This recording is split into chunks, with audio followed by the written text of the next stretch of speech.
Good morning everybody. चला तर मग सरस्वतीज ब्लॉकमध्ये आपल्या सर्वांचं स्वागत आहे. चला मंडळी, आपल्याला आज देशमुखीनबाईच्या वास्तुशांतीला जायचं आहे. चला मग, आमची प्रिय मैत्रीण अनिता देशमुख हिच्या घराची वास्तुशांती आहे आज, बरं का.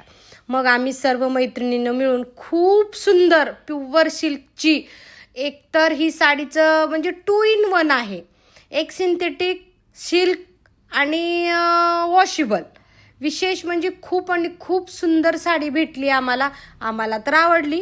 आता बघू देशमुख मॅडमला आवडते का नाही. देशमुख मॅडम आहेत ना त्या, मग काय तिथं रुबाब बघायचंय.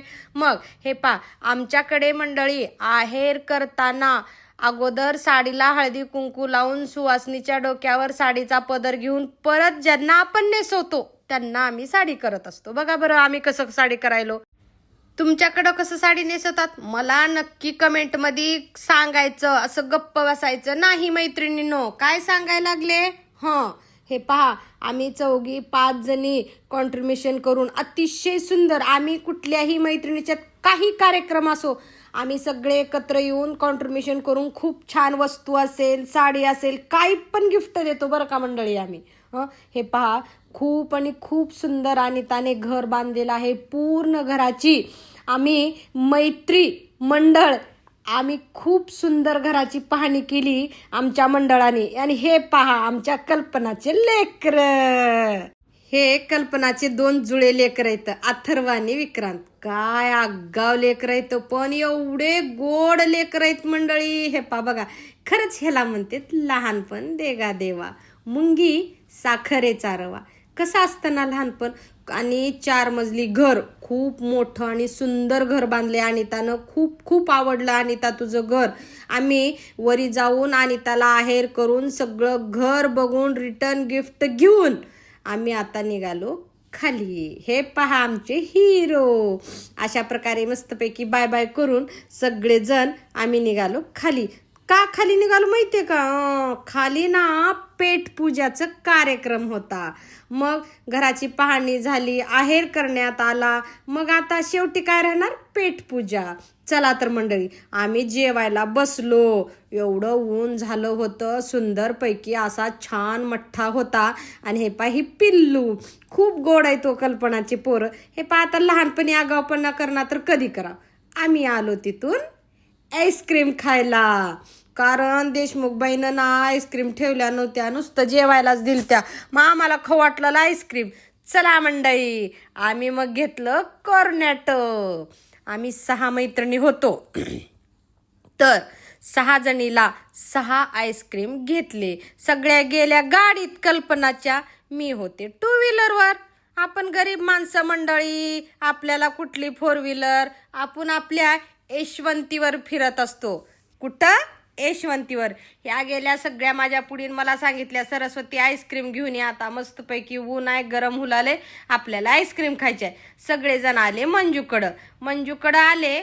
आणि मग आईस्क्रीमचा आमचा बेत झाला आणि चालू झाली आईस्क्रीम पार्टी. हे पहा, ही पिल्ले 2. खरंच इतकं लहानपण सुंदर आणि गोड आणि अप्रतिम, निरागस, निष्पाप असतं. तिथं लहान मोठं, गरीब श्रीमंत, चांगलं वंगळं नाव ठेवणं काही नसतं लहानपणात मंडळी. खरंच लहानपण असावं की हो. हे माझी मंजू खरंच इतकी गोड आहे ना. तिच्या पोटात पाटीत काय नसतंय बघा, जे समोर असतंय ते इतकं खूप एन्जॉय करते. आणि हे यश आईस्क्रीम दाखवायला मला. आणि मी हे आपली सवय जाती का, मी आईस्क्रीम कागदाला लागलेलं खाऊ लागते, तर ही पोरग माझा व्हिडिओ करला रे. काय करावं मंडळी, काय नाही, मजाच वेगळी असते हो. कागदाला लागलेलं आईस्क्रीम चाटायची किंवा खायची. काय गुण जात नसतात अंगातले कोणाच्याच, माझ्याच नाही, तुमच्या. तुम्ही पण असंच खातात ना, सांगा बरं. खरं कमेंट करायचं. आईस्क्रीम कागदाला लागलेलं चॉकलेट आईस्क्रीम जर असेल तर आपोआप खातो. आणि हे पाही कविताला एवढी सर्दी झाली होती, बोलायला येणं झालं, तरी सुद्धा हिनं आईस्क्रीम खावलेली आहे. भाऊजीला दाखवण्यासाठी हा व्हिडिओ केला. हे झाकू आली बघा हिनं. हातात आईस्क्रीम घेतली. मी म्हणलं उगं फोटो पुरतं घे म्हणलं, तर लगेच कागद काढून खायची तयारी. का मी खाते, सांग भाऊजीला, मला काय करायचंय सांग भाऊजीला म्हणली. आणि हे का कवितानं भाऊजी आईस्क्रीम खाल्लेलं आहे, हिला दवाखान्यात नेऊ नका, औषध गोळ्या करू नका, बिलकुल पैसे खर्च करू नका, हिनं मुद्दामा सर्दी होऊन आईस्क्रीम खाल्ली. मंडळी कुणी बी आईस्क्रीम खा म्हणल्यावर हे का बघा बघा, हे का सबूत भाऊजी तुम्ही बघा, मी तुम्हाला पर्सनल व्हिडिओ पाठवते. कवितानं आईस्क्रीम खाल्लेली आहे आणि हिला सर्दी जर जास्त झाली, ताप आला तर हिला दवाखान्यात अजिबात न्यायचं नाही. हे का झाकून झाकून चुरून चुरून खावलेली आहे, हसू हसू. जा सांग तुझ्या भाऊजीला, सांग तुझ्या भाऊजीला, मनू मनू आईस्क्रीम खाल्ले बरं का भाऊजी. हिला बघाच दोन घरी गेलं ना 2 सपकेच द्या. लय गंमत करलेले हिनं आईस्क्रीम खाल्ले. हे पाही सबूत. हे का मी खोटं बोलत नाही. सगळ्यांनी मस्तपैकी छान आम्ही आईस्क्रीम पार्टी केलेली आहे देशमुख मॅडमच्या वास्तुशांती दिवशी. खूप सुंदर मंजूच्या इथे आम्ही सगळ्यांनी आईस्क्रीम खाल्लो. मजा गप्पा सुख दुःख, एकमेकीला काय दुखायलंय काय प्रॉब्लेम हाय ही आमची चर्चा झाली. कुणाचं काय दुखायलंय त्यात मग सगळ्याच्या पाय म्हणजेच सायटिका नस दुखत होती. तर मी व्यायाम बघितला होता. एक खूप सुंदर व्यायाम आहे सायटिकासाठी. बघणाऱ्यांनी तुम्ही पण करा. असा किचन वट्ट्यावरती पाय ठेवायचा आणि वाकायचं खडी व्हायचं, वाकायचं खडी व्हायचं. आपल्या सीटपासून पूर्ण पायाची नस ताणते आणि मला तर खूप 100% रिलीफ मिळालाय. ही एक्सरसाइज तुम्ही सगळ्यांनी करून बघा. मी मंजूला आणि कल्पनाला शिकवली आहे. तुम्ही सुद्धा ही एक्सरसाइज करून स्वतःवर अनुभव घ्या. खूप आणि खूप छान आहे. दोन्ही पायानं करायचं, कारण एका पायाची जरी नस दुखत असली पुढे चालून एकाची दुखणारच. मी माझ्या सायटिकाचा प्रॉब्लेम स्वतःहून कमी केलेला आहे. खूप त्रास होत होता, मला बसायला येत नव्हतं 10 मिनिट सुद्धा, पण आता पूर्णपणे कमी झालेला आहे. हे पहा, मी उगं नाही म्हणत, ह्याला म्हणतात लहानपण.